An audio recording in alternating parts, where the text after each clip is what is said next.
If we could sum up the lesson from today's episode, it would be you have to deal with the world as it is, not as you wish it would be.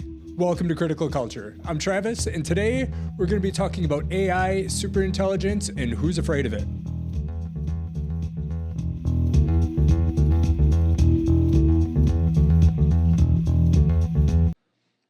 The genesis for today's episode was a story I saw in the Washington Post. Some Nobel laureates and celebrities were calling for a prohibition on the development of superintelligence. And again, you could get 99% or even 100% of the world governments to agree that this is a good idea, right? Everybody knows that there is risk from runaway superintelligence wiping out or enslaving humanity. This is real. But even if you could get that level of involvement from governments, you still wouldn't be able to stop people from trying. It's still going to be something people invest money in. It's still going to be something people do to try to get a leg up and edge on other people, whether it's weapon systems or in the world of commerce or creating anything that you could create with AI.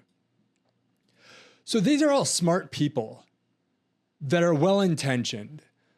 But I think they're better off focusing their efforts, getting people to do the things we want to do with AI, getting people to solve real problems, getting people to find new ways to make clean energy, cure diseases, find new drugs that will fight bacterial resistance, find ways to increase longevity for everyone, not just for the billionaires, and getting involved in using AI to build defenses against the kinds of threats that they're trying to prevent. It's pretty simple.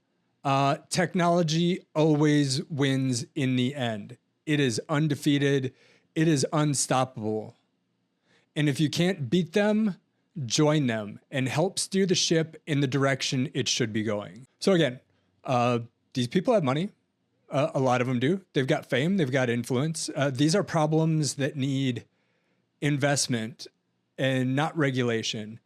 And if we start to put money towards solving these problems, towards a different alternative, I mean, it's like if you've got kids and they're addicted to their tablets, their phones, whatever, they're on screens all the time. You can't just tell them, hey, that's bad for you. You got to put that away more. Your job is to get them hooked on something else that is going to take that place. So we need to invest in solving these types of problems.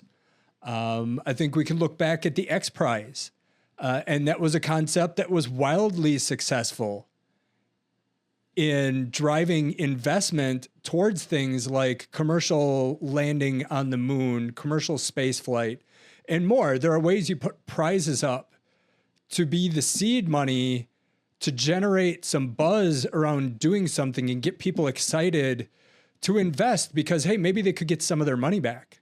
Maybe they get these bragging rights from being able to accomplish something that then turns into a commercial business for them. And then there's one less person that is focused on, well, we're just going to do super intelligent AI because we think that's the most viable from a commercial perspective going forward. You kind of have to create the market for some of these things, and then you create some demand in the market, I should say, right? Some demand for companies that are finding out ways that they could invest money and make a process or an industry so energy efficient that they will pay for the solution, because it saves them so much money. But you need to put that seed money out there. You need to get people interested and focused on a goal. You need competition there.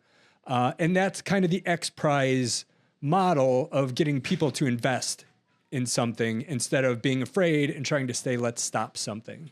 Now, don't get me wrong. I'm not completely opposed to legislation. I am for smart legislation.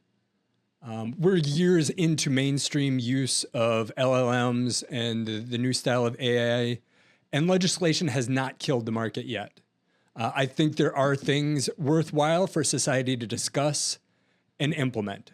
We'll start off with something I don't want us to do, and that was in the big, beautiful bill that passed earlier this year, there was a clause in there that was a 10-year moratorium on state laws around AI. And no, sir, that is not a winner.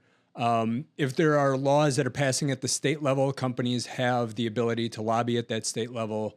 They have the ability to limit whatever impact to just that state. This is something big tech is already navigating a complicated legal environment in the international scene and from a state level as well as federal level.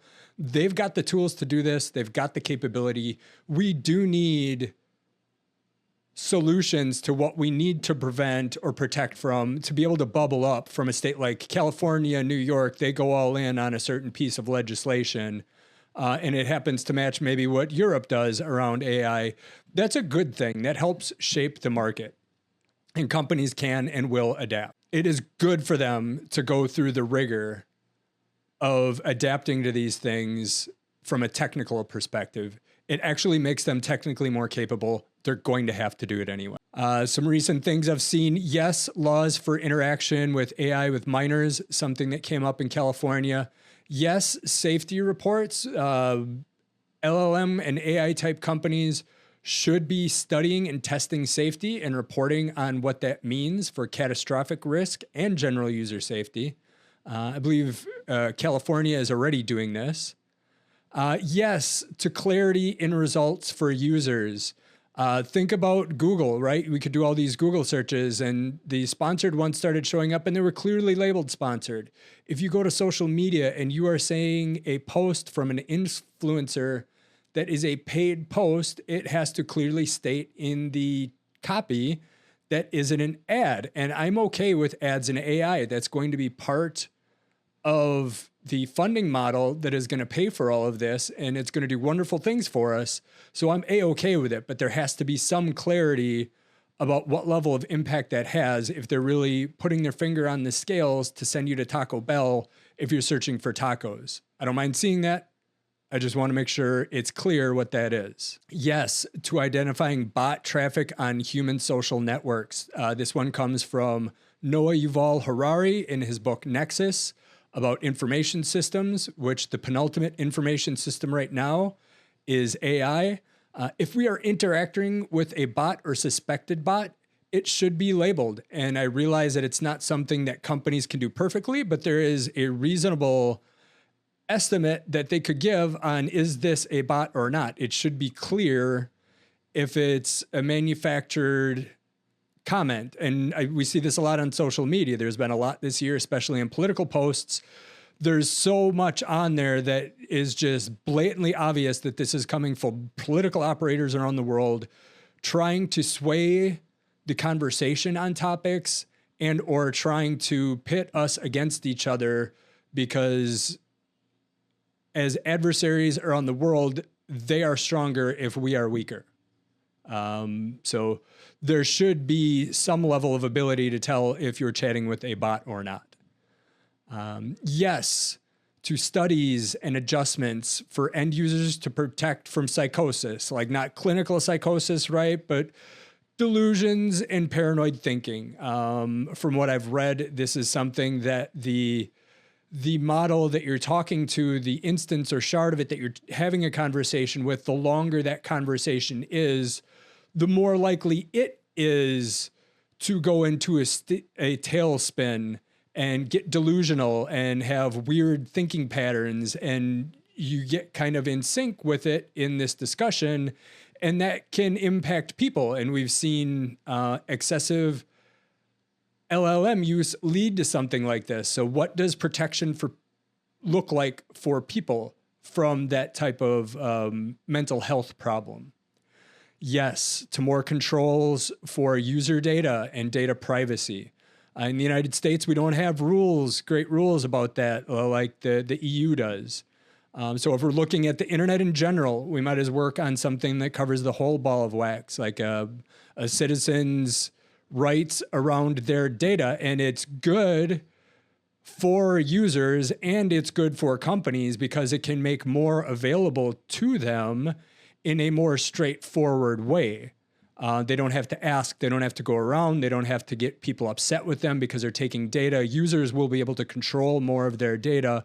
And ideally, also, if you've got like this centralized data set and options to give you control over that, it is something we could even earn some side income from. Like 15 years ago, marketing wizards saw the potential for influencers to make real money off of posting on social media. And now not everybody makes like real, I can live my life off of this, but more people than you'd bet. And a lot of other people make side hustle type money doing that. Imagine 15 years from now, instead of social media influencers, it's going to be data donators. People today make money donating blood. People in the future can donate data. This would be a great side hustle to supplement UBI and other type of hustle activities like driving for Uber, which is going to be robots someday. All these other things we're going to need to do to get by as we get into more of an entrepreneurial culture and a little bit of more focus on doing things as an entrepreneur, probably less people working for big corporations in the full-time jobs. It's more like UBI, single-payer healthcare, and what other stuff do you do to plug in the gaps? Because those aren't going to be enough to get you through your whole life, especially if you want any type of quality of life in there. How about talking about legislation that gets to what people are really worried about these days? And that's AI coming in and ruining the economy, just wholesale taking out jobs. And I think you look at automated driving, that's one of them. That is an instance of AI. It's not an LLM, but that is AI coming in, and self-driving semis and cars are going to take away a lot of jobs in the transportation sector. A lot of legal jobs, a lot of IT jobs, they say they're at risk. Now, I haven't necessarily seen that yet as someone that works in IT. I look at a lot of these things that still require some brains. You're still going to want a lawyer that is using AI to make sure that everything comes out right and to ask the right questions and to drive the process through and give you some confidence. The same with software engineering. It's just not there yet to do large, complicated things. You got to break tasks down. You got to know how to use it. I think there's still going to be a deep need for people that have those skills, that know how to use AI in the purpose of fulfilling that role. But in general, and this kind of overlaps with the data part of it, legislation, we got to think about how we pivot society so that we're providing training for these people that are losing jobs, or we're providing some level of basic income from like data, like, hey, if my data is going to train models on how to do X, Y, and Z, what does that look like for me to get some credit in some way, shape, or form in doing that? In today's internet, it's you create a video, you've got a web page, and that traffic, you serve up ads and that traffic, and it's all counted and you get money for it. Well, now LLMs are reading all this content and they're giving the users the gist, like they're extracting exactly what the users are looking for. To what extent should credit go back to those people? Because in the long run, that's where all jobs get sucked up into being able to be done via AI and implemented by robots. Now, that's a farther future, and I think like we'll find a way as society to keep humans up at the top doing higher level things and working with AI to get things done. But that's the problem we need to be looking at more than this kind of existential risk from like runaway superintelligence. With AI, I think it's the same as probably what's been going on with search in general too. If people are asking an AI model how to bioengineer weapons or how to create their own nuclear bomb, that should be flagged. That's a type of security control that would be good to have in there for society to be able to capture that. And sure, there's going to be ways a very smart person can get around that. They could figure this stuff out without AI as well. But that's the type of thing from a control perspective. I'm hopeful, and I believe some of that has to be going on already. So more of a Star Wars guy than Star Trek, but I know some Star Trek. In Star Trek canon, the Federation never officially allied with the Borg. They had some temporary tactical alliances, sure. In non-canonical works, a version of the Borg known as the Borg Collective did become a provisional member of the Federation. And now is the time to make our bet for that timeline. Put our energy and our money on making sure the Borg in our timeline is the Borg Collective. Instead of trying to stop the whole train, let's get in and let's put some fuel in the engine and let's figure out where we want to steer this. You can't fight it, but you can steer it. If you like today's episode, please like, subscribe, or comment. If you want to hang out with me some more, also please check out my YouTube show, 21st Century Adulting.